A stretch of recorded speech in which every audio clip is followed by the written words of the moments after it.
La relation amoureuse, c'est l'espace qui nous titille le plus. Je sais pas si ça te parle, toi. Moi, c'est l'espace qui m'a le plus challengé dans ma vie. Alors oui, la relation affective au sens large, je te fais la visite avec moi. C'est trop beau. Je suis à Nice. C'est magnifique. Et j'en perds mes mots. Tellement c'est beau.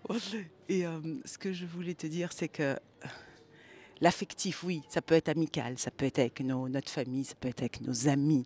L'affect, ça vient et ça nous titille. Et puis si tu fais partie, oh là là, c'est trop beau ça.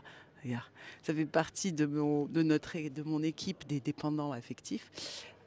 Et bah du coup, évidemment que ça vient te prendre dans les tripes, ça vient te faire sentir ce vide-là viscéral et ce manque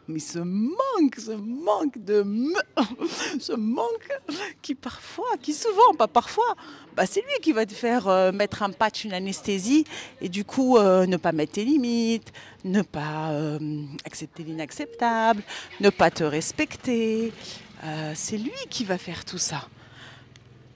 Te contenter de miettes, en faire des tonnes pour être aimé. C'est tout ça qui va jouer. Et ce vide-là, comment tu t'en rends compte? Comment ça vient titiller? Ça vient titiller parce que dans la relation amoureuse, amoureuse, affective, pardon, ça vient te faire mal, ça vient te blesser. Parce que tu es hypersensible à ce niveau-là. Et là, c'est là qu'est le cadeau.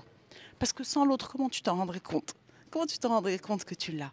Sans avoir répété tes schémas là.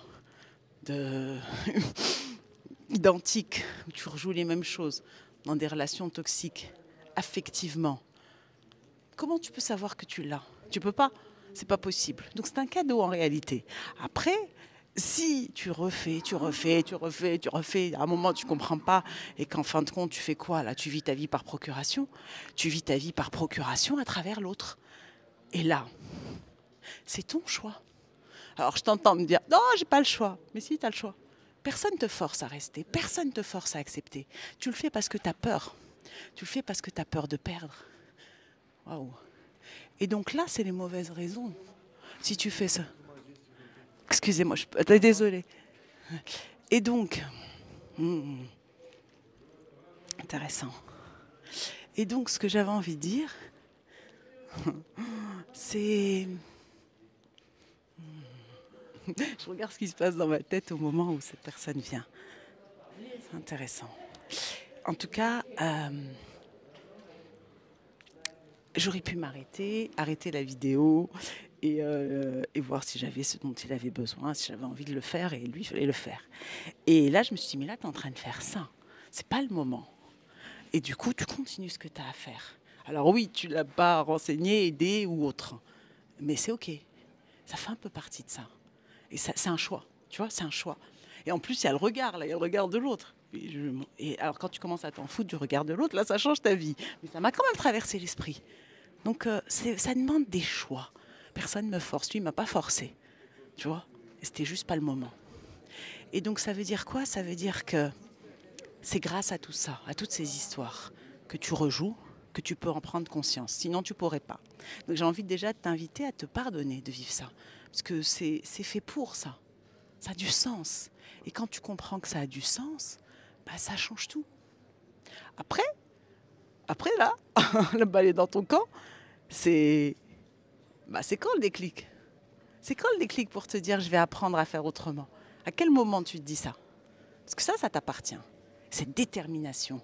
Et moi, je dis aux personnes qui viennent suivre mes parcours, mes accompagnements, mes stages, ne viens pas si tu l'as pas, si t'es pas, tu viens juste par, attends, je vais aller voir qu'est-ce qu'elle fait, elle. Non, ça sert à rien, tu perds ton temps.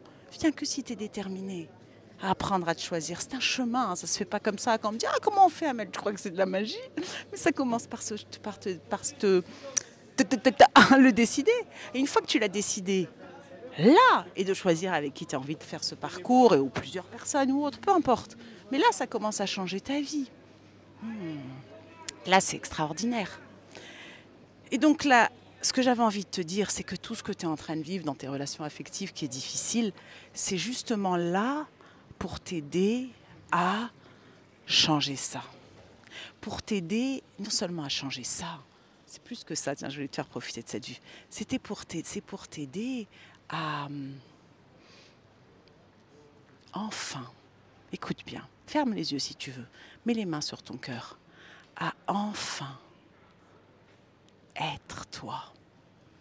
Moi, je suis là pour te rappeler qui tu es vraiment, à enfin te choisir, à enfin vivre ta vraie vie, à enfin oser montrer ta lumière, déjà pour toi, à enfin voir l'être exceptionnel que tu es, à enfin t'aimer, à enfin vibrer cette fréquence unique que tu as, qui est l'amour, la lumière, à enfin sortir de la matrice et créer ta réalité. Dis-moi ce que tu en penses et retrouve-moi sur l'atelierDamel.com si tu as ce déclic, si tu en ressens l'élan, que tu sois en couple ou pas. J'ai créé l'atelier des indépendants affectifs qui est tout un parcours. Et j'ai créé l'atelier des couples qui s'aiment, qui est tout un parcours à faire à deux et l'autre à faire seul. Et il y a des immersions dans ma ville de cœur à Marseille. Il y en aura à Paris et probablement ailleurs. La prochaine est le 26 avril et le 27 avril. Je t'aime.